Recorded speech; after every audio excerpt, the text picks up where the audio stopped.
Welcome to Trailer Geeks and Teaser Gods. I am your host, Corey Nathan. This is where we get to speak with the brilliant and creative people who make the greatest coming attractions, movie posters, and digital campaigns of all time.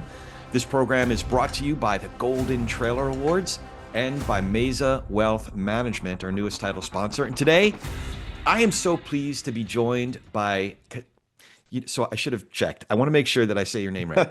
Kazadi Katambwa. Hey, nice. All Yeah. right. All right. Kazadi Katambwa is Kazadi. Kazadi is an award-winning producer, bringing 20 years of theatrical marketing experience in both small and blockbuster titles. Having worked across all platforms and forward-thinking in working with data-driven strategy, Kazadi's contributed to many campaigns, including Wonder Woman, Kong Skull Island, Dunkirk, Suicide Squad, Mad Max, Godzilla, La Llorona. I think I said that right. Yeah, yeah, yeah. Inception, The Dark Knight, and many others. Kazadi, it's so cool to be with you, man. How you doing? Hey, I'm doing good, man. I'm doing good. Thanks for having me. It's good to see you. It's been a while. Yeah, it's been a minute since we did sushi or whatever. So, Yeah. Oh, um, Happy New Year to you, by the way. oh, that's right. Yeah, it's been since we're now in 2026. So thank you. Yep. So I figured I'd start at the beginning. You went to school in the Midwest, right? Did you go to school for film or tell me about your origin story. Yeah, I grew up in St. Louis, Missouri. So I went to school at Northwest Missouri State. And I didn't go to school for film. They didn't have a film department there, but they had television. So that was the closest thing they had to film. So I majored in television. Were Um, they well equipped with the post-production equipment? Like, was it Avid already, or did they have any of that stuff? no, no, no, no, no, no. This is back in the 1900s, The Corey. 1900s. That's funny. So no, and by the way, back then studying television meant you were studying news. So they were teaching like the three camera system and a desk in the middle, and you learn lighting, and pretty much live taping, live to tape. But the department, we also had these giant Sony cameras that we would use for remote, or if you had to go on a field and do a report on something that was happening at the grocery store, at the local grocery store. So me and a friend of mine, we used to take those cameras and we would go shoot movies, right? And these were like SVHS cameras, and they would use SVHS tapes. So yeah, instead of like studying the news, we would write scripts and go out into the town. I went to school in a town of I think 50 or 60,000 people, and we would just run around with these giant cameras and shoot our little movies and air them on the local college station. So for reference, you and I live in Santa Clarita. Yeah. Santa Clarita is like 250,000 people. Like even just Santa Clarita alone is about five times the size of that town that you're describing. Right. So And of that 50,000, about 95 to 10,000 were students. So when summertime came and everyone went home, the town really it ghost town. really, yeah, it's a ghost town. Yeah, it was. So were you writing scripts and kind of, or were you just kind of shooting on the fly? Yeah, no, we would write the stories. We would write these stories. I mean, I was a huge fan of John Woo movies when I was in college. I mean, the from Hard Boiled to The Killer, we would stay up every Saturday night and watch those things. So yeah, we aspired to do the same. So we would write these gangster stories and then go around town and shoot them. It was great. And did the school kind of come around you, kind of have a positive response to, you were taking the reins, Did they support Yeah. you in that way? Yeah, they did. It was great because until we came along, everything was just news. So when we started doing that, in fact, my buddy Dave Douglas he was a graphic designer.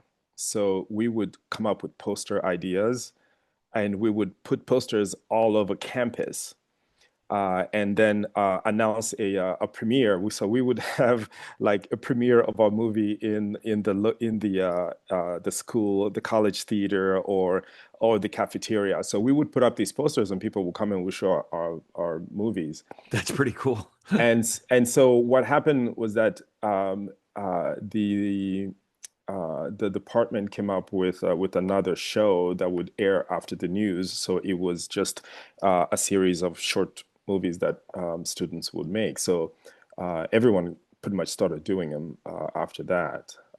So That, it was great. that's pretty cool. And did you move to LA right after school, or did you stay there for a minute? No, after school, I went back home to St. Louis. It was funny. I the plan originally was to do go through college, study television, and then after college, come to LA and do film school. Um, but after college, I got a bit of cold feet. And I thought, let me see what's around here Yeah, yeah. first. So Was it I looked just up. was it just the intimidation of like going to LA like kind of blind, and or what was it that kind of had second thoughts? It was actually it was actually what everybody else was doing. I Mm, noticed people were staying close to home. yeah. So I went to school in the northwest of Missouri, so that's near Kansas City. Omaha is not too far, and then St. Louis is the furthest, right? So everyone who was from KC was just staying in KC. And so after I graduated, I didn't know anybody in LA, and so I just got a bit of cold feet. So I Yeah. went back. I went back home, and I got a job at the local NBC station where I had interned there the year before. So I got a job as a PA, and um, uh, a year later, I was up to a floor manager, um, which is pretty much a glorified PA, really. That's all it is. It means you get to grab the scripts and give them to the anchors and run the teleprompter. But after a year, I realized this wasn't going anywhere and I was wasting my time. And so I decided to pack up my little Honda Civic and drove down to LA. That's pretty awesome. Did you know anybody here when you got here? I knew so okay, so my news director had knew an intern that had moved to LA maybe 3 years prior to that. So she gave me his phone number and she just said, give him a call when you get there. So that was my one contact I had. And secondly, I knew a college buddy of mine that had moved to Los Angeles. We went to school for 2 years, and then he decided to move to LA because he was trying to become an actor. Excuse me. So when I moved to LA, I stayed on his couch for I think maybe 3 weeks or something like that. That's got to be somebody's book has to be titled "I Stayed on His Couch" On because the like couch. I was thinking the same thing. There was a friend from high school had a futon that Lisa and I stayed on for like Yeah, weeks. exactly. We had an apartment, but that was like literally like on our drive out here. I was calling, I just came straight out. It wasn't a trip. We just came. We drove down to Alabama to pick up some stuff from where Lisa grew up, and Mhm. then we took the I-20, which turned into the I-10, and it was like a 3-day trip. And each stop, I would call this guy that I heard had a tiny little apartment in Santa Monica, like the size of one of my rooms, just Yeah. but so the good news, and it was like a friend of a friend, and we heard maybe, but that the good news was that it was coming available. The bad news is it wasn't coming available for like another month or month and a half. So Yeah. we ended up Well, staying on somebody's futon for a month and a half. yeah, so I did the same thing. And and it's funny, my story is a story of like, is of who you know, right? And but that's how this town works. So I get to LA, I arrive in LA on a Sunday, and Monday I call this guy that whose number I had, and Yeah. I tell him, hey, my, so and so give me your number. I was at the same TV station, and I'm new in LA, just looking for a job, wondering if you know of anything. And he goes, "Hey, my friend just started a post-production company and she's looking for a runner." And I said, "Fantastic." So he gives me the number.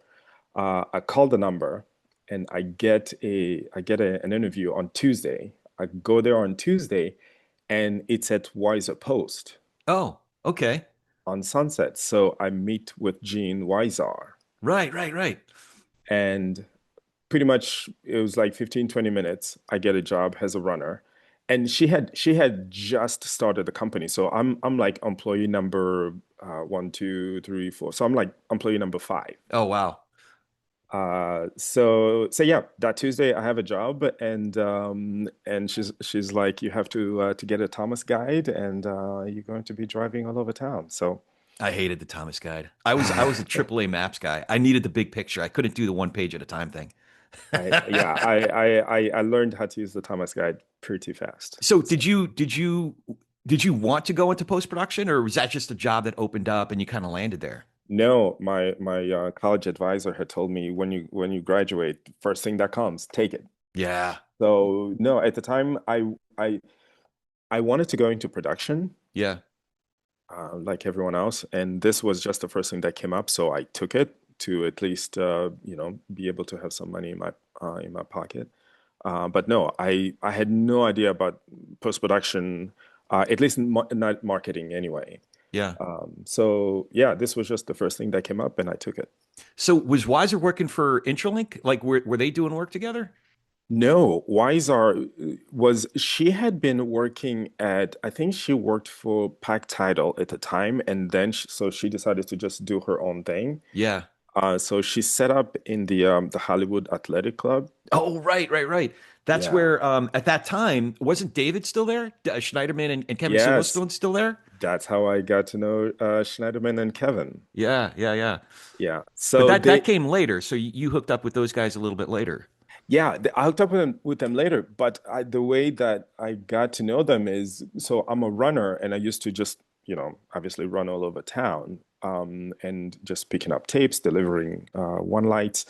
And Seismic was, I think we were on floor number four and they were like on seventh or something. So I Okay, would yeah. I would run up to Seismic to go pick up some tapes or deliver tapes um, and things like that. So that's how I met those guys and they were just a small shop at the time. So Yeah.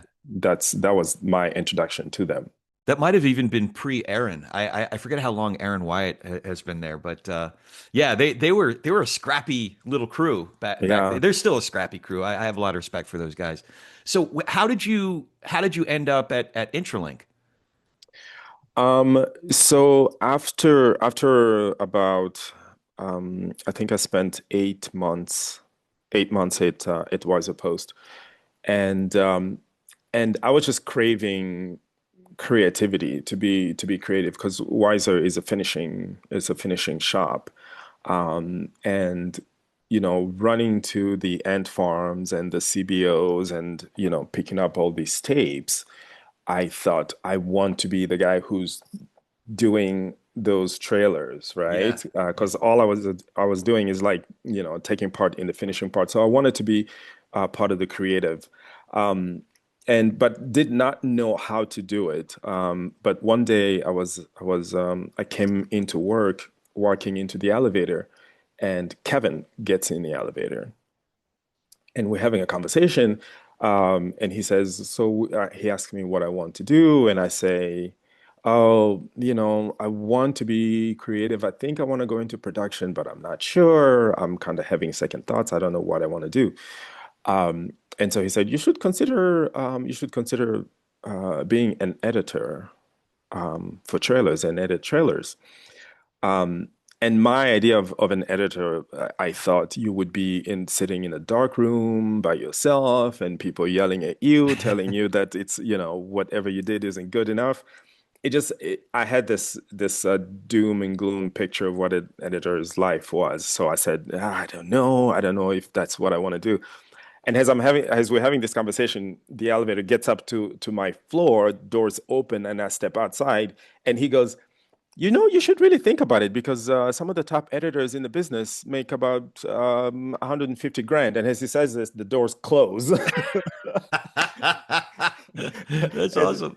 and a light goes into my head, goes on in my head. And so later on that day, I ran upstairs and I went to his office and I was like, "Tell me more." Yeah. So he's like, it's great. You get to be creative. You get to work with film, and you sometimes get on films before they're edited, so you get to see it, in its raw form. And that sounded interesting, but I didn't know anybody really that I could talk to. And so he said, "Well, I'll get you in touch with some people around town." And one of the names that he gave me was Tommy Gargotas. Oh yeah, Tommy was still at Intralink at the time before he Tommy, started at yeah, Sony. yeah, Tommy was at Intralink, and he said, give him a call. And he's a friend of mine, and he'll help you out. So I called Tommy, went to Intralink, and actually ended up sitting down with Tom Merchant Oh, for an interview. Yeah, and interviewed with Tom, interviewed with Anthony, how was and that? What was your impression of Anthony when you first met him? very, very intimidating. Oh, right. He He's was he like was old school Hollywood, man. he was oh yeah, oh very true. He was very old school. And it's funny because coming when you graduate in college, they give you all this idea of what you should do when you're interviewing. You should dress up, put on a suit and a tie, and uh, bring your portfolio. So I go to meet with Anthony, and the first thing he starts criticizing is my outfit. He says, "Do you wear this every day?"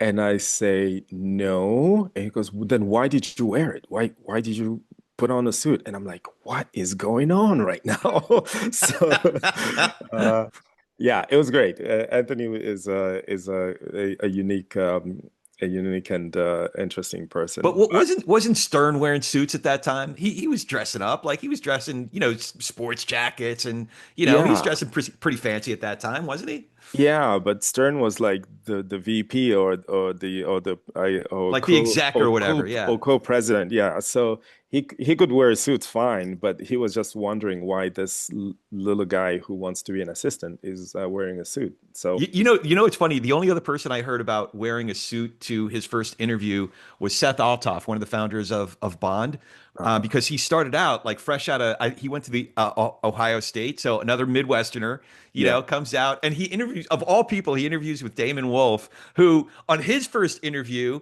when he was interviewing with Peter Bemis, he's like cut off jeans, like a neon kind of cut off, just like Yeah. couldn't be more different. But so yeah, Seth wore a really, you know, a kid right out of school, right out of the Midwest, wearing a suit to his, and they're like, "What are you doing?" Yeah, but then so I ended up getting the job, and then the funny thing was at we would have these Christmas parties at Intralink, and it was an unspoken mandatory rule that you had to wear a black tie. Okay. So that was the Anthony thing. You had to wear a black tie, and I'm talking like the James Bond black Oh, tie. like You could total you could tux. Yeah, you like can't yeah you can't do the tie. No, no, no. You had to go full tux. So wow. yeah. So when you first you started out as like a PA, or how did you start out at Intralink? At Intralink, I actually went in as an Okay. assistant editor, and yeah, that was really great because there were all the heavy hitters were still at Intralink, Robert Walker and Julia Moy. Yeah, sure. Julia Moy, and Barton Oh, was Barton still Diffie. there. That's right. There Uh, was Tommy still there by the time you got yeah, there, yeah, or yeah, yeah. Tommy was okay. still there. Yeah, I met with Tommy. In fact, I worked with Tommy for he was still there for maybe a good year before he left for Sony. Okay. All right. But yeah, I went in as an assistant, and it was great because I would I would sit behind editors Yeah. when they were editing. I would ask them, "Can I just come and watch you edit?" And a lot of the guys were super nice, so it was like, "Yeah, yeah, great. You can just come and sit in," and I would just sit there. Yeah, yeah. and just watch them edit. And also back then, the Avid was very slow, so sometimes it would be, hey, I'm waiting for graphics to come in. It's gonna take some time, so the editor will go to lunch for an hour and a half, and I get to sit in the bay, and when the graphics come in, I'll cut the graphics in, or when the VO comes in, I cut the VO in. But what I used to do is when I have that time with their timeline is I would just take a look at it and watch what they did, how the cut came together, where the music starts, where it ends, and what shots they used. And so I would just kind of like study the timeline. Oh, that's interesting. So you Yeah, really yeah. like reverse engineering entire pieces. Oh yeah, yeah, definitely. That was like my opportunity to really to study what they did. And a lot of the guys were great because sometimes it would even be like, hey, I have to swap out this joke for that joke, and they will show it to me. Okay, you can do it this way and that way. I'm gonna go to lunch. You do that, and I'll be back. Now, were all the assistants doing that, or was that something that you were kind of taking the initiative because you knew by a certain point you knew you wanted to be an editor? Yeah, I knew. Oh, I knew definitely. I knew I wanted to be an editor. But yeah, all the other assistants were doing that. It was really something that the entire shop encouraged. Yeah, yeah. So it was great learning for the assistants. So how did you work? Did you work with? Because Tom was really breaking out on the home entertainment side, a lot of Fox, if I remember correctly. Is that where you were starting to get some of your first opportunities to cut? Yeah, yeah, exactly. That's in fact my first opportunity was on the Planet of the Apes home video. Okay. And I remember that project came in, and Anne Mugabe was working with Merchant a lot on the home video campaigns. Every time the home videos will come in, Talk about um, some great producers. I mean, creative director producers like Anne is one of the classiest, smartest people in the biz to this day. Like, and Tom just like really, maybe next to what Neil and Joel were doing at Creative Domain at the time, he was like one of the most. He really saw what was happening in home entertainment, created opportunities there. And obviously Tommy and Seth Gavin before him for a moment. So there are some yeah, great, and Sterno is like he's a Hall of Famer in his own right.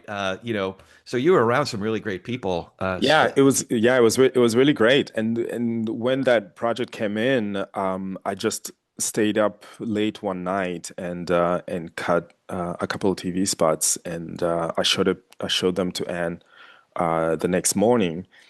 And she gave me notes. She gave me notes, and I made some changes, and they went out to the client, and I ended up pretty much owning the entire campaign after Oh wow, that. that's awesome. Yeah, so it was really great, and yeah, and after that, it was just every time a home video campaign came in, I got the chance to cut on it, and just slowly, started to hone in my craft. Before we move on, I wanted to tell you about something else that's important. Money. Specifically your money. In all seriousness, I wanted to tell you about my advisor and my friend, George Meza. George runs Meza Wealth Management. And with George, it's not just about money, it's about helping us manage our present and plan for our future. And unlike a lot of other firms out there, George and I actually have a relationship. He knows me, he knows my family, and I know his wonderful family. I also know his firm and the incredible team he's put together, from his chief investment officer to some of the other great people in his office, like Jessica, their head of operations, that are always there to help me and with all aspects of our portfolio. You see, the thing is, I got a lot going on. I guess we all got a lot going on, and I don't have the time to watch our investments all day, every day. And even if I did, I don't have the experience and expertise that George's team collectively has. So we get the entire Meza Wealth Management team, all their expertise and all their integrity. And again, it's based on George knowing me personally, knowing my goals, and even the kind of risk that's appropriate for me to take, which, by the way, could change from one season to the next. And they're on top of all of that. So if you want George Meza and Meza Wealth Management to be on your team, just visit their website, mezawealth.com. That's MEZA wealth.com, www.mezawealth.com. And that will also be in our show notes, so you can check that. How were you able to start working on theatrical? Because there were a lot of, to your point, there were a lot of heavy hitters there. You were up against stiff competition just internally there. How were you able to start working on theatrical? I mean, it was really just being consistent and just continuously asking for it. I obviously didn't want to be, you know, pigeonholed into the home video. Home video was my starting point, and I wanted to graduate. So it was the way that it worked is you started in home video, and then you can graduate to theatrical TV, Mm-hmm. you know, and then maybe long format 60, 45, 60 second. This is back in the days when they still did 45s. Uh, 45, 60 second. And then, you know, and then somebody will give you a shot on a trailer eventually. So Right. yeah, yeah. But it was the shop was always busy, which was great. So there were always opportunities. That, hey, one of the big guys can get to this. Do you want to give it a try? Yeah. Yeah. That's awesome. Was Mad Max, was that there? Like you did a few pretty early on, Mad Max, Dark Knight. Um, Oh, Dark Knight was at Intralink, yes. And actually, I'll tell you a quick heartbreaking story that leads into the Dark Knight. okay. Um, so I had a couple titles under my belt, and then there was a rumor that there's a new Batman movie in the works. So uh, before I knew it, Batman Begins was in the house, and I'm a huge Batman fan ever since I was a kid. So I go up to Scott Ogden and I'm like, I have to work on this movie. He says, okay, cool, great. Um, Gives me the project. I'm cutting a teaser. This is funny because it actually ties to a conversation that you had with Robert Walker.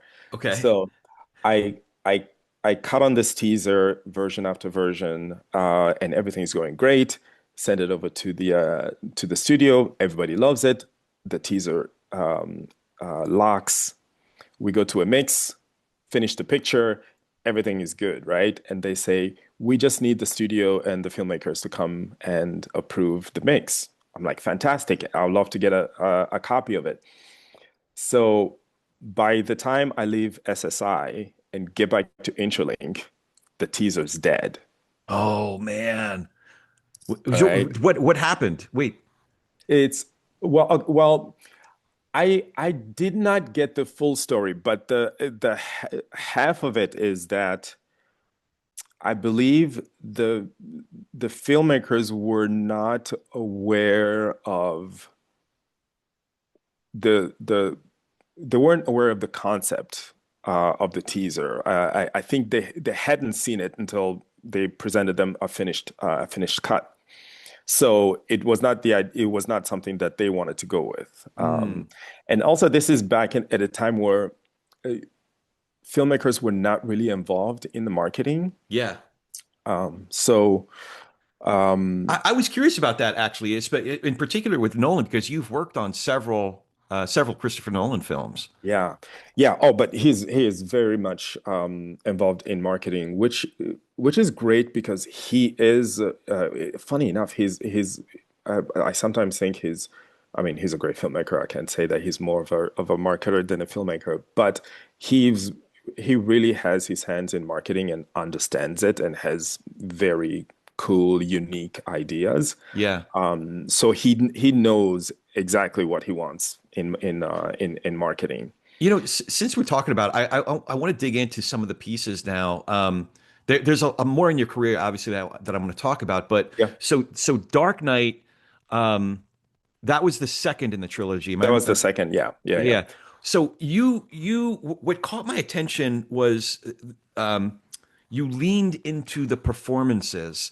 Um, not just the acting performances, but also like the vehicles and the explosions were performances as well. Was that a conscious choice? Because like the acting ensemble was just brilliant, and you really for such a moody film, you sort of trusted the actors' performances. Was Mhm. that a conscious choice on your part?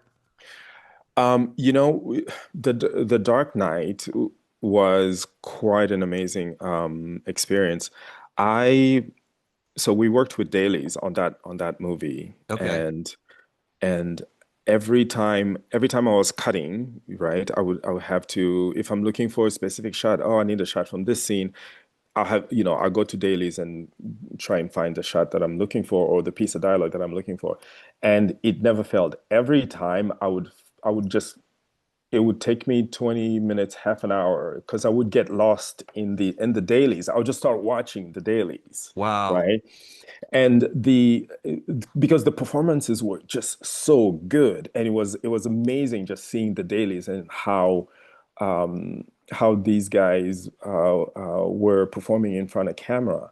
And it was difficult trying to capture that because sometimes marketing a bad movie is hard, right? Because you don't have you don't have all the goods, and sometimes it can be hard to market a good movie as well, because when a movie is good, that means the marketing cannot screw it up. Right.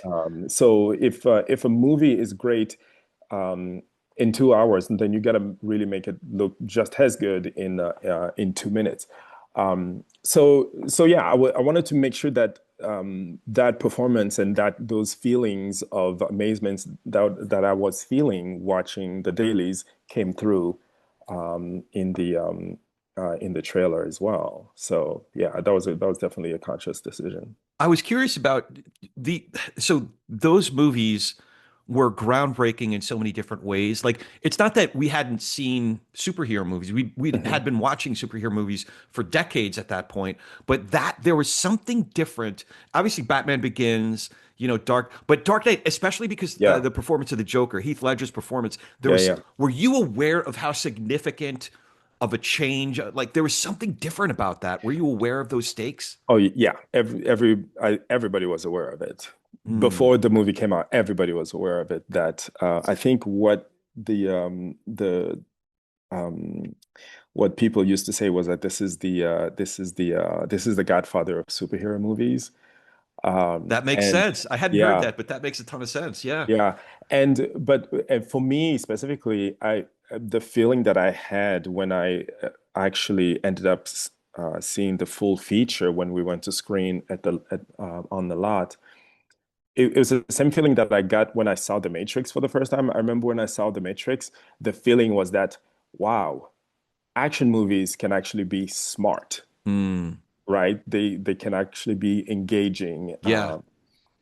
On all sorts of levels. And I think what The Dark Knight did was it was the same thing. Oh, superhero movies can actually be intellectually challenging, and they can actually pose all these questions and cause you to think about all different things about our society.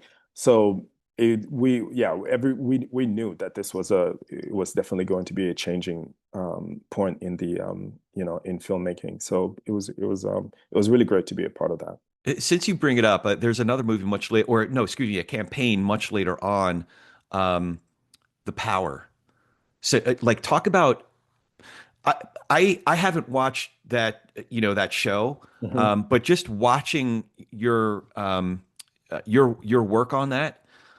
My first question is, are they leaning into allegory as much as it appears based on what I've watched? Because now I got to go watch the thing. Yeah. So the power was when I was over at Amazon, and it was really interesting because we took quite a bit of time trying to find the tone for that one. Mm, And we wanted to make sure that the campaign was loud, and that it really connected with our female audiences, but also just really spoke to to the times, right? Um, we did. That's the thing, man. That's why I wanted to jump. Sorry, I'm jumping around No, on, no, go ahead, go ahead, go ahead. but that's what grabbed my attention about it is that it was speaking to it's not just entertainment. Like a Mhm. lot of times you just, oh, this is a movie, it's going to be fun, it's a rom-com, it's an action, it's a this, the harm, but when I was watching the work there, I was like, oh, they're saying something with Yeah. this material, right? Yeah, and it was really we really wanted to make sure that you got the fact that we were taking just our world and flipping it over. When you have even the moment where the girl is outside the bar and she goes and she wants to get in, and the guy goes, "Let me see some ID," and she shows him her power, and then she goes, "Smile for me." Right? And so like Yeah. how many times have women told you about the time that some guy came up to them and said, "Hey, you should smile a bit more. You look better when you smile a bit more." So there are all these moments Yeah. in the series about the shift of power, whether it's intellectual or it's political or it's even physical. Yes. And we've lived in this world where it's been male dominated. And so now what happens when you see those powers slowly, shifting, Right. right? Right. And so you have like societal panic where it's like, okay, you got to put these women, I mean, in cages. Really, that's what, you got to put you have to arrest these women. You have to have all these political lists we got to make sure we know who has the power and who doesn't have the power. So, one, we wanted to challenge people to kind of think about those topics. But also it's entertainment, and come along for the ride and see where this story goes. So it's okay. So it's interesting. I did skip ahead in your career because your role in that campaign was very different than your role, obviously, when you were at Intralink. So I want to go back to your career trajectory a bit here. Mhm. So you were coming up the ranks at Intralink. You got some great finishes. Yeah. Did you make the move to Seismic specifically because you wanted to start producing? Was that the thinking there? No, actually, I was very happy and comfortable at Intralink. I really liked working there and loved all the guys that I worked with. Um, Seismic. So after the Dark Knight, I did the GI Joe trailer, Oh, right. Yeah, yeah, yeah. um, and and I also remember working on Star Trek at the time. Um, and Seismic came calling. Kevin, who actually got me to Interlink, he Yeah, called me yeah. and said, "Hey, we should sit down and talk." Um, and so I had dinner with him and David, and they wanted me to come over to Seismic. And I immediately said no because I was happy, I was comfortable. I didn't want to change things. But they insisted. They insisted, and the pitch from David was that um, they wanted to get into the blockbuster tentpole big action stuff, and that you were the guy that we want to do it with. Um, and so when I went over, so I decided, okay, great, maybe it may not be a bad idea after 9 years at Intralink. Let me just turn the page and give this a try. And when I went over there, Seismic was really into dramas and rom-coms at the Yeah, time. yeah. And so David really pushed me to just kind of like take lead into um, all of these other titles that the shop wasn't used to working on.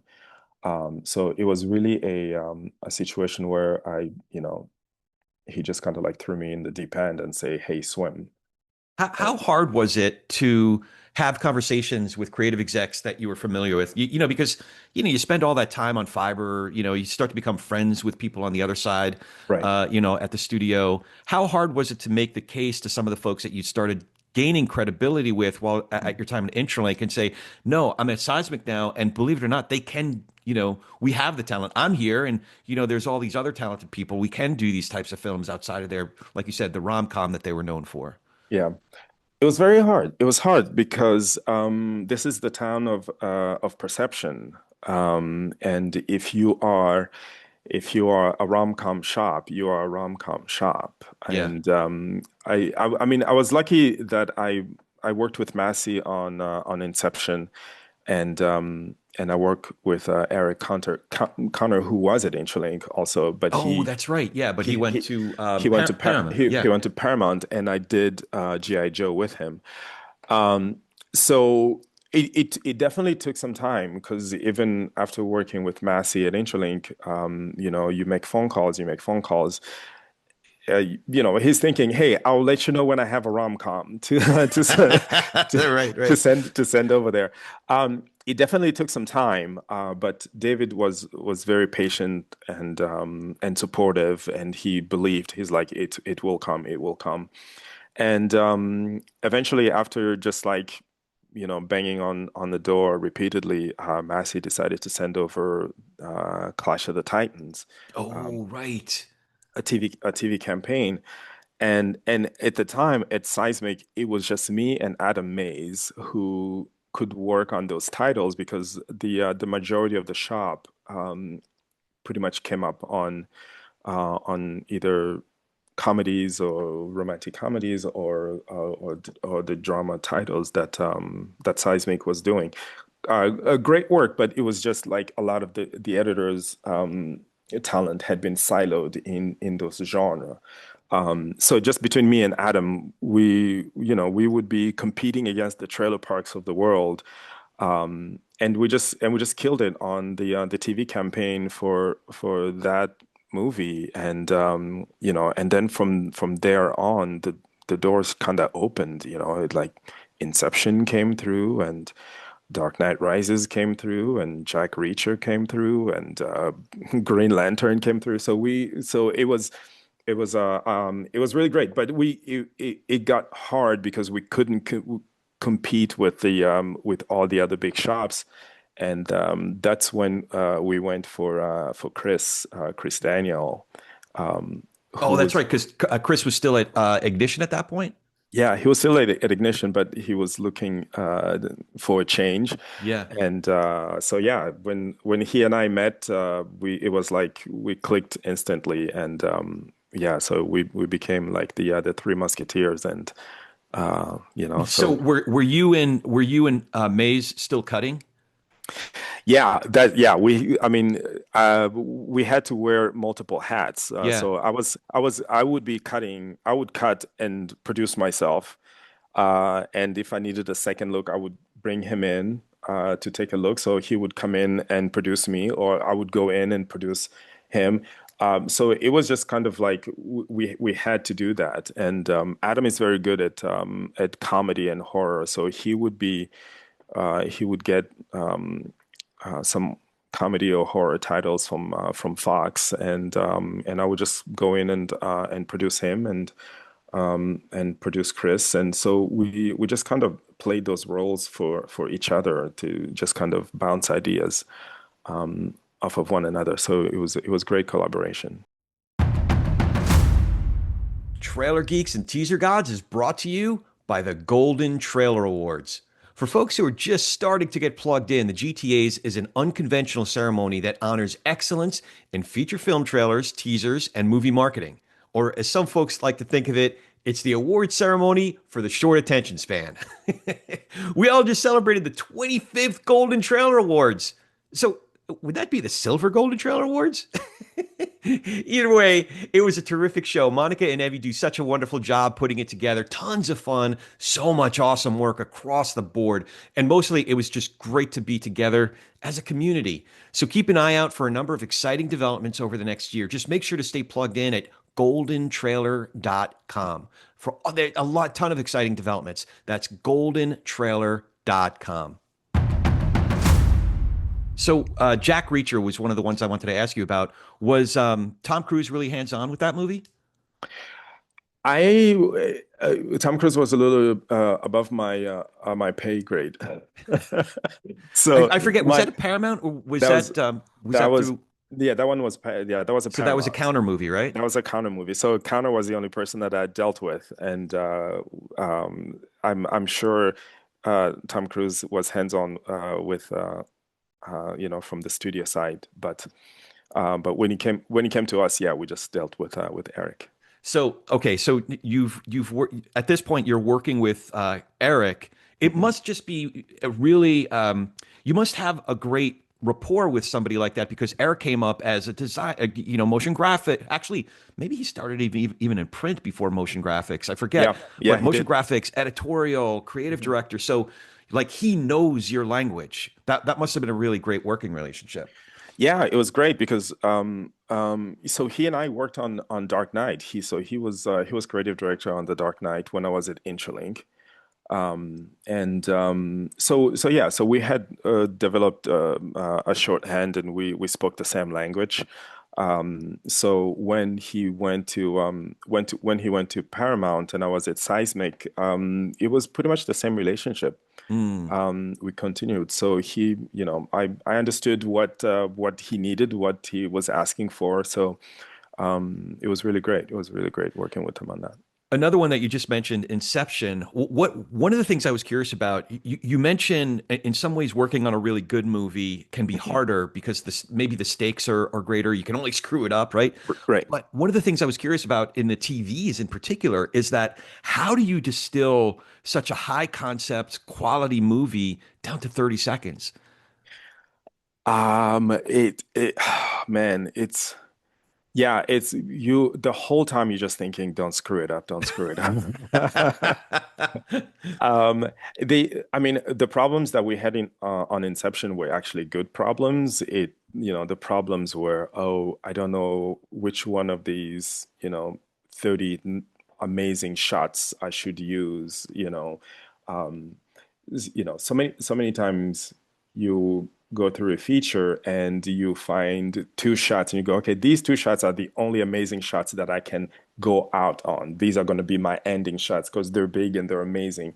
But Inception was just like full of shots. Yeah. Just pick and choose. So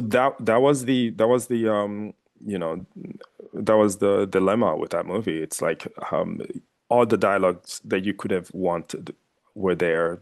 All the shots that you could have wanted, um, and um, and just like kudos to Rosenthal with the amazing sound design that kind of kicked off the campaign, and we all just kind of stayed in that theme of like the big Brahm and just kind Mm. of giving these amazing epic shots, sounds that just give them a lot of weight. So yeah, you just have to try and try again, and just you kind of have anxiety just trying to figure out which shots to start with and which shot to end with. I guess in a way the restraint is maybe part of the challenge as well because you have so much that the temptation would be to cram too much into 30 seconds. Is that fair? Yeah, I mean, you also have to make sure that whatever you do makes sense, right? And yes, you have hundreds of amazing shots, but sometimes it makes sense to just kind of sit on a shot and just let a shot play out, Yeah. and really feel the effects of it or the epicness of the shot. So yeah, and you also the other thing is like you have to visually tell a story. You can't it can just be a bunch of random shots that just look beautiful. Um, shot number one has to flow into shot number two, so on and so forth. So you have to make sure and stay conscious that you're presenting a cohesive visual story. Yeah. Yeah. So was since we're talking about Nolan films, was Dunkirk at when you were at Buddha? Dunkirk was at Buddha. Yes, yes. So oh, I have a lot of questions about that one too. So by that time, were you still? First of all, since I brought up Nolan, Mhm. was Nolan aware of your work, or was it Massey that was following? Because now we're talking about three different shops and three Right. different Nolan films. So was it Massey that was aware of your work? I mean, Yeah, yeah, Massey it was obviously Massey. was, but Yeah, yeah, yeah. It was Massey. I don't think I don't. I mean, though I met him a couple of times, I don't think if you said the name Kazadi, Nolan would go, "Oh yeah, that guy." how I was don't think that? so. So you got to meet Christopher Nolan. How was that? It was cool. I met him. I met him twice. I remember working on when we were working on The Dark Knight. We went to Warner for a screening, the first screening for the feature, and and actually at the time, Heath had passed away, so the mood was kind of like Mm. interesting, trying to market the movie with him in it, um, and but he was really really cool. He came to a screening, and we said hello afterwards, and just told him like, hey, we're the ones who did the trailer, and he was very complimentary, and he said he really liked the everything that he saw. And then when I worked on Inception, we had to go to his studio, me and David, to screen the movie, and we met him again there. It was just like a quick hello. So again, I don't think the name Kazadi pops in his head at all. But Massey was really my connection, and he really liked the work that I had been doing since the Dark Knight days, and we continued that relationship when I was at Seismic and all the way over to Buddha. By the time you got to Buddha, were you still cutting? I was still cutting only because I refused to get out of the chair. So editing is really, it's my first love, and there's nothing like, starting with an empty canvas and coming up with an idea that everyone responds to, and that moves people, and then you see it on the big screen come to life. It's just, there's nothing like it. So I've always loved editing, but by the time I got to Buddha, and I always knew, by the way, I'm a realist. I always knew my days were coming, that I was going to get out of the chair, that I needed to grow and do move on to other roles. So when I got to Buddha as a creative director, yeah, I was out of the chair. But every now and then there were exciting titles that would come in, and I just couldn't help myself, and I would just get back in the chair just to cut. Like when Suicide Squad came in, Oh yeah. I jumped back in the chair when um, you know.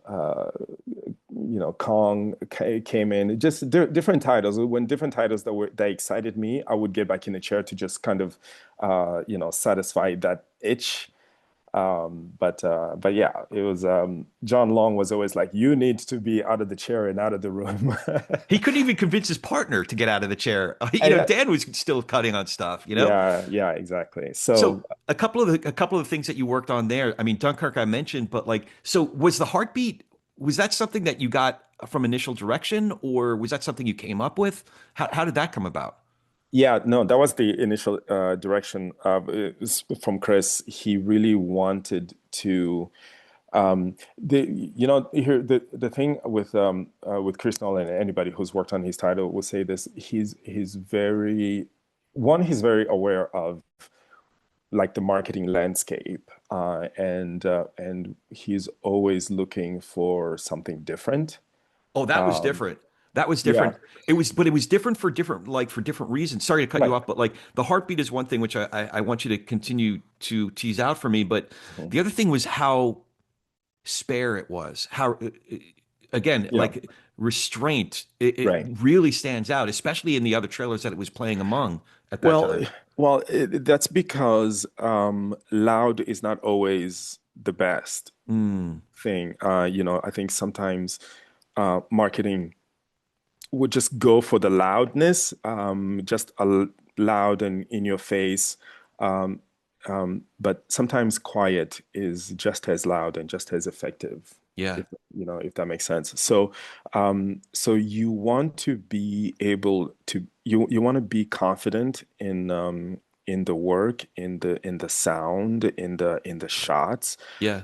that you're using. You can, sometimes you can tell with marketing when when the material is not confident, the shots are fast, they're short, the sound is loud, it's in your face. So you kind of overload certain the visuals or the sound to kind of hide Right. something else. But the that movie was very confident, and we wanted that to come across Mm. in the marketing, because by the time Dunkirk came along, we had so many World War II movies, Right. right? Yeah. So, and after a while, they all start looking the same. It's World War again. Okay, great. What's different about this one? So what Chris wanted to do was use all these elements of the idea of these guys sitting on the beach, really waiting for either their death or rescue. So you have the beating waves. Yeah, it's your heartbeat is going and time is ticking, Yeah. and airplanes are flying over. So that's really the soundtrack of these guys waiting there to either die or to be rescued. So so he really wanted us to just kind of like push those elements. I want people to feel the anxiety, just like the despair Yeah. of these guys. And so those that really became the soundtrack of the campaign. For the teaser and the rest of the material that we cut. So there's a couple of different contrasts. One that I want, you mentioned Suicide Squad, so I'll ask you about that. Ballroom Blitz was not on the soundtrack of that movie. Was that chosen for the trailer specifically, or did you find that, or how did that one come about? That cut with Ballroom Blitz, that was Joel's cut. Which was not ours. I think he was at Aspect. Oh, okay. Yeah. So we came in. We actually we took part in the trailer run as well. But ours didn't go through. Um, but Suicide Squad, really, the music choice was really finding something that had the attitude of these characters. Yeah. So we had so many cuts. I think at some point we had like an Elvis Presley cut. So Oh, which wow. yeah, we tried all sorts of things. It makes so much sense because that movie has the attitude of like mid to late 70s, CBGBC. Like it makes like pre-glam rock kind of really punk, you Mhm. know? It makes so much sense, but in a way, like it's not, I don't, I wouldn't have, so I don't know if you know, but it's like that particular music choice has this whole other folklore online. Like, do you pay attention to any of that stuff? Actually, I haven't. I haven't. I mean, man, Suicide Squad was it was really a fun project because it was like anything and everything goes. They were willing to try all sorts of tones for it, and just visually, it was just so colorful. Yeah. So it was like, how do we match that energy? So another contrast, especially to the Christopher Nolan films, but for all kinds of different reasons, is Thunderbirds. Have you watched the Thunderbirds piece recently? Thunderbirds is actually the man. That's a way back when. It's wait, Um, but it's not really that far back, especially if you go to your first, to Dark Knight. Like it's not that much further back than Dark Knight, but it is no, so. I feel like I just went into a time warp. Like it's so different. yeah, you know what? That's actually one of my early proud moments. I think it was probably the second, was it a second? Might have been a second or third trailer that I finished. Okay. And that was with it was with Maria at Oh, okay. All right. uh, Maria, at, was at Maria already at Universal? at Universal, yeah. Okay, okay. Um, So if by the way, I'll put links in the show notes so folks can go and check out these trailers. But it's different for obvious reasons because it's so VO heavy. yeah. But the movie itself, like, it seems like even what was this, like 2002, 2003, like the stories that we were telling were different, and the Hmm. presentation of characters was different. You know, if you look at like even 5 years later at Dark Knight, like it's just it. I wonder if that was a reflection of the time and how different it is from the time we're in now, or was it just that movie? Um, yeah, I mean, I think two things. I mean, it was definitely that movie, and um, VO at the time, that was just like the trend, right? Yeah, yeah, it was just the way that we presented material to the audience. The thing that was really great about that trailer was I was really just left alone to figure things out. One of the good things about working at Intralink was you were really challenged to like problem solve. yeah. And that movie was it was a little difficult because there were times where dialogue is difficult to understand and is everyone is hoping this is the next big Spy Kids franchise. Right. So how do we make sure we capture the world and how big it is and how exciting this can be. So it was really great. I spent a lot of late nights in my bay, just kind of like um, questioning my own abilities Yeah. to make this make sense. But I was very happy with the way it came out. So the other big kind of chapter of your career, you were a client. How big of an adjustment was it, learning how to be the executive? Yeah, it was an adjustment for sure, especially going to over to Amazon. The one of the reasons why I went over is because I wanted to learn the things that I didn't know. Mm, By the time I left Buddha, I think I was at Buddha something like 9 years. So from Intralink to Seismic to Buddha, I had worked on pretty much everything, every genre, the small movies, the indies, yeah. the blockbusters, the Nolan. So I was really looking for the next challenge. What else can I do? What else can I learn? Um, and going to the studio really allowed me to peek behind the curtain, and it wasn't just about figuring out an effective trailer or a TV campaign. Now it became figuring out what the print campaign is Yeah. going to be. How is that going to tie into the AV, and what are we going to put in a train station in Australia, You're right. and Dubai and yeah.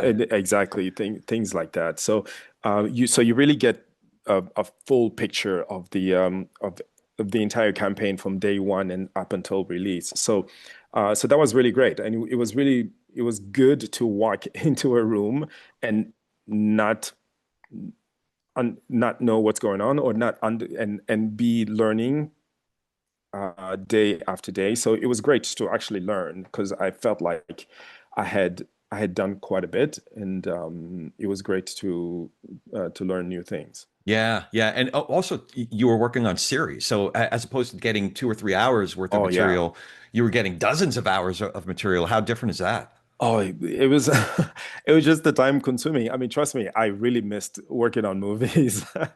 Yeah, it was just a different thing because a series sometimes you get not multiple storylines, right? Yeah. The story from episode 1 to 3 may be one thing, and then there's a huge turn from 3 to 5, and so on. So it's really trying to figure out how to tell that in a trailer without revealing too much, and what's the most captivating material you can go with.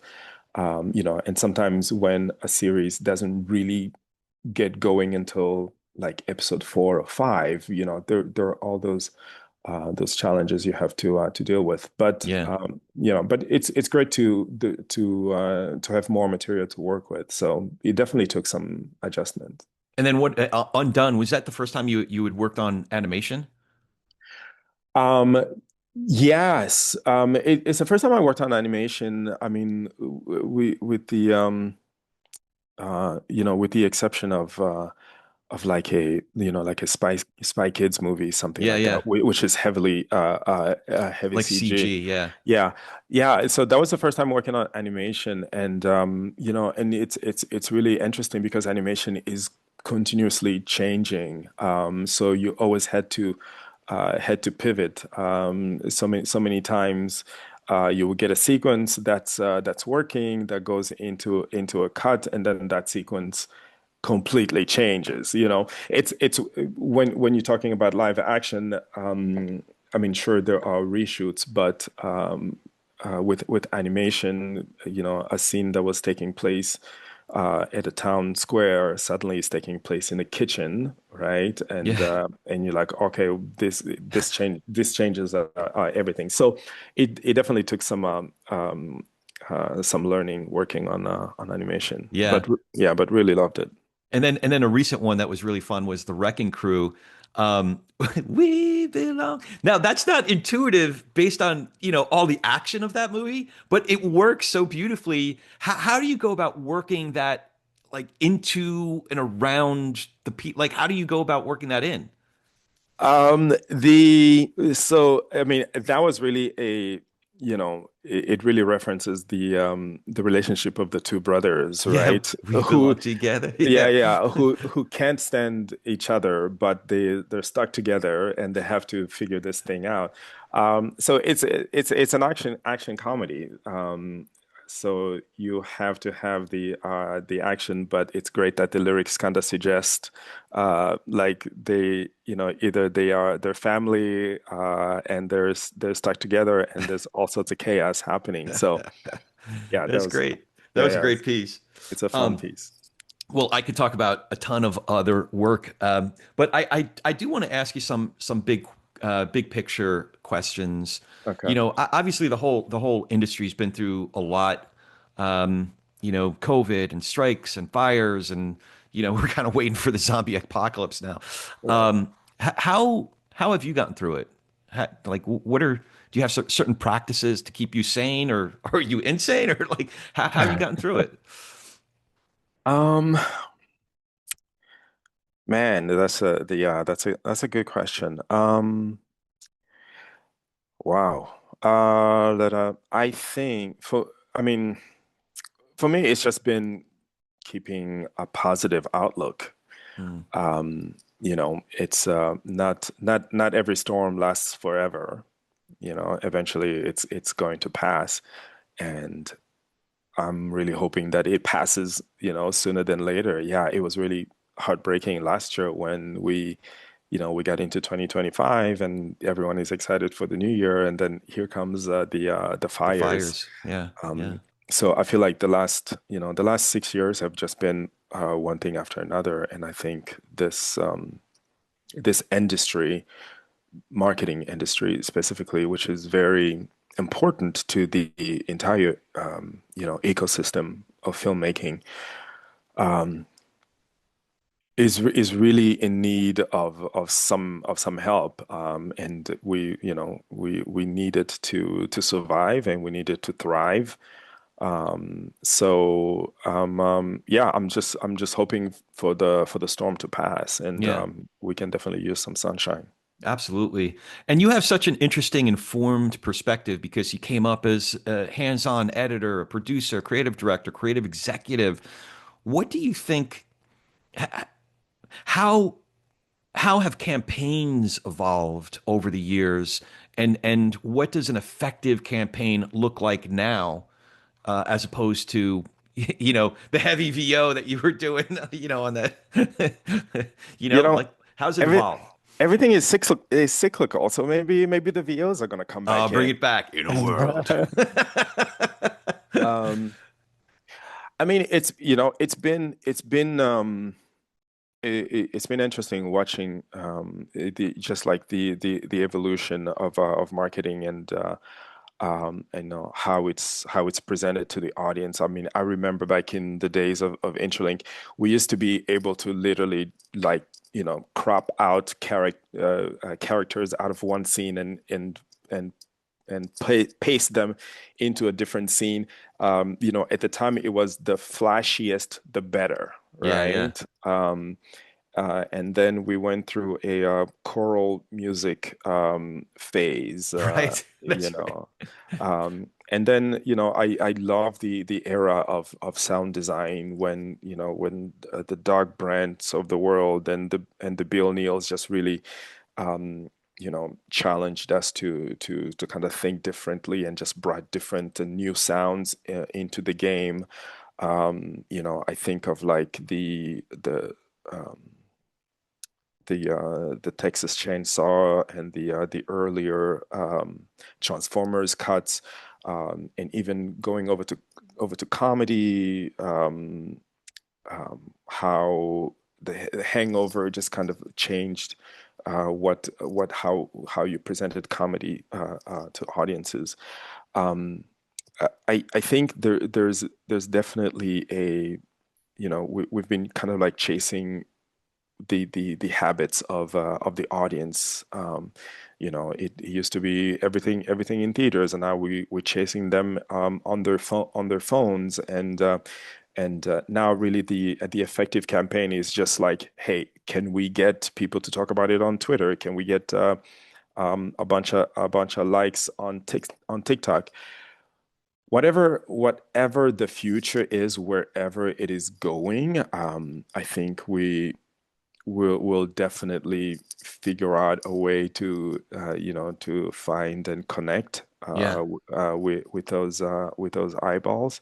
So it's interesting because your Fury Road piece it's been a few years, but it sort of anticipated the moment that we're in. Because I mean, there's a lot about that piece that is that stays with you. Part of it is just it's so unsettling. It doesn't let you sit still. Yeah, The second I think that we're settling into, like a prayerful, contemplative vibe moment, like it just everything explodes. But also like particular you brought together all of the different disciplines. I like one of the things I noticed on that one was the graphics, how you worked in the graphics, yeah. and those you could take, I forget how many years it's been, but like fast forward to today, and you could take that and take the graphics alone for a 6-second Twitter piece or something like that. So yeah, you were in your creative instincts were anticipating the moment that we're in right now, even on a Mad Max a campaign like that. Yeah, I mean, the beauty of that cut is you can see a constant incline in the intensity of the cut and the storytelling. So it's almost like it goes from a 2 and then just slowly rises up to an 11. Yeah. Yeah, it's a cut that I'm super proud of. Um, so do you, I might, this might be putting you on the spot, but um, do you, outside of your own work, Yeah. can you think of certain pieces of creative advertising that just really, like your favorite trailer or your favorite poster or just any piece of creative advertising that, like, oh yeah, that's it. Yeah, oh, definitely. I've always loved the Pearl Harbor teaser. Mm, it is one of my favorites. And Skip's piece, right? yeah, it's Kip who cut that, isn't it? I'm pretty sure it was I did Skip's. Yeah, yeah, yeah. okay, I didn't know that. The teaser, and I still remember the day that I saw it in theaters, and I love the way that that piece builds from small to big. Quiet Sunday, you see kids are playing in the fields, and it's like Yeah. one airplane, it's like 10 airplanes, and it's 50, and the music selection is just brilliant. It just slowly builds and it builds and it builds, and then you have this super epic shot um, of like hundreds of airplanes. And just seeing that, I still remember seeing that in theaters, and it just every hair on the back of your neck just stands up because it is just it's so emotional and it's so epic. And I always think that's the key there. When you can cut something that just evokes emotion and Yeah. in your audience, that's, I mean, you've done your job. So that piece is definitely one of my all-time favorites. Um, I really love Bill Neal's Texas Chainsaw. I mean, Oh man. that's a classic. Yeah. Um, I there's a really great moment where I think Jessica Biel is like hiding in a closet, and he cuts, and the guy is coming in, but he cuts to black, and you hear like footsteps walking around, and seeing that in a theater, you hear the steps go from like the left to the back to the right side, so you really feel like you're being hunted, and she's like breathing, she's panting. Yeah. That cut is still is I think is super amazing. It's like Hitchcockian. He takes he plays tricks on you, Yeah, the way Hitchcock used to with his, he introduced some of those techniques. So yeah. yeah, that's really cool. I also have to mention Doug Brandt's Battle LA trailer. I've always Just the been, sound design alone, right? just the sound design alone. I mean, I've always been so impressed with the way that guy plays with sound design. Me as an editor, I have to hear um, I have to hear the rhythm of my sounds. Like the sounds have to lead me to something. They have to kind of carry me through. But I've always been impressed with the fact that he creates his own sounds. I mean, I kind of get Yeah, yeah. I'm a bit I get tied to the rhythm, like a 1 2 3, or a 1 3 4, whatever it may be. I get tied to it, and I have to remain tied to it. But Right. I'm amazed at how he just creates random rhythm, and it works, It works. and It it works. works. Yeah. So My kid is learning dubstep, like a certain kind of EDM sound composition, yeah, and my ear isn't sophisticated enough. It's kind of like when I listened to Love Supreme for the first time, Coltrane's composition, mhm. my ear wasn't sophisticated to have picked up on it the first time I listened through it. And it takes listening to it. You know what my kid's doing with dubstep, like I'm not they're like creating rhythms that aren't that somebody who grew up on 4/4 time all the time, like Yeah. you just don't hear it right away, and then you're like, oh, I see, but it affects you on a deeper level, so you have to keep on coming back to it. I think Doug has a way of doing that with what he composes as well. And So yeah, and I hope going forward, marketing in general, we find that new trend, because I feel like I know Bill has done that in the past. Texas Chainsaw definitely did that, and there has been you know a lot of copycats since then, and I think the Battle LA early Transformers campaigns did that too. yeah. They kind of redefined um, trailer editing going forward, and I feel like we're at a time where we need that again. But I might have mentioned this before about Bill. If you watch his latest work, Bill Hmm. is not trying to copy himself. Like it's amazing to me. Like he's still great. Like he's an all-time great in that genre. But he's not. he's not throwing in the same ingredients, mixing and repeating. Like he's reinventing every time, you Yeah. know? So I love Bill. I love his work. And so do you, before we start to wind it down, do you have any questions for me? Well, I have, well, sure, I have a question for you, and if it's not a good one, we'll cut it. We'll cut it Okay. out. Okay, so do you remember the first meeting you and I had? I think we met up here, didn't we? We met for Yeah. coffee up here. Yeah. We met for coffee up here. Yeah. Do you remember who paid for coffee on our first meeting? You did. I remember that you did because Yeah. nobody ever buys me lunch. No. That's not the true story. Not because nobody buys you lunch, but because you forgot your wallet that Oh, morning. okay. All right. You forgot your wallet, and I remember I thinking, don't remember that, but I remember thinking, wait a minute. Did- that's so funny. Yeah, So my question is, are you going to buy me coffee sometime soon, man? absolutely. 100%. You know what's funny? So I that happened I was meeting a fellow named Alan Petkovic who does brilliant work in the game space and actually yeah, so I went and I met Alan and I was halfway down the 405 and I touched my pocket. I'm like, Yeah, yeah. crap, I forgot my wallet. That's the only other time that that's ever happened to me. I forgot that that happened. That's funny. But I apologize to, but now I was like, Alan, I could Venmo you. Like Yeah. Yeah, we didn't have Venmo back then. it was so embarrassing. So, but yeah, it did stand out. I did remember you paying, but I didn't remember why. Yeah. That's so funny. Well, okay, so one more question I do have. So a lot of up and coming creatives, the equivalent of you when were couch surfing when when you first got out here. Yeah. If you're talking to an up and coming creative who loves this work, what are some habits that they can develop that will help them have increase their chances of not just having I don't want to say successful, but like having a really nurturing enriching career. Okay.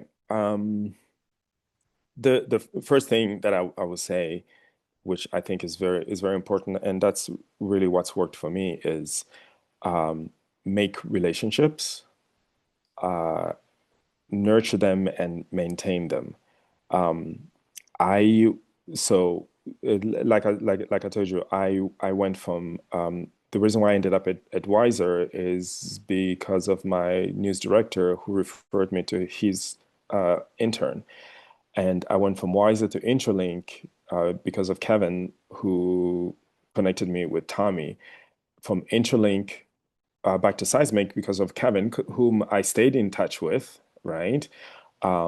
And so I'm at Seismic, and from Seismic to Buddha it was because of Pianco, whom I worked with at Intralink and had stayed in touch with, and from Buddha to Amazon is because of Sohini, whom I Oh met yeah.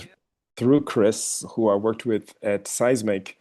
And so you see, so it's a pattern, and this is a town really of who you know.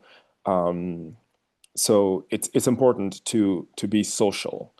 Um, I know a lot of creatives are introverts, but it's good to get to know your peers and not just the person who's next to you, but the person who's across town as well. Yeah, absolutely. So that's super. Yeah, I think it's very important. Um, and then creatively just stay curious. And it's good to challenge and to push yourself.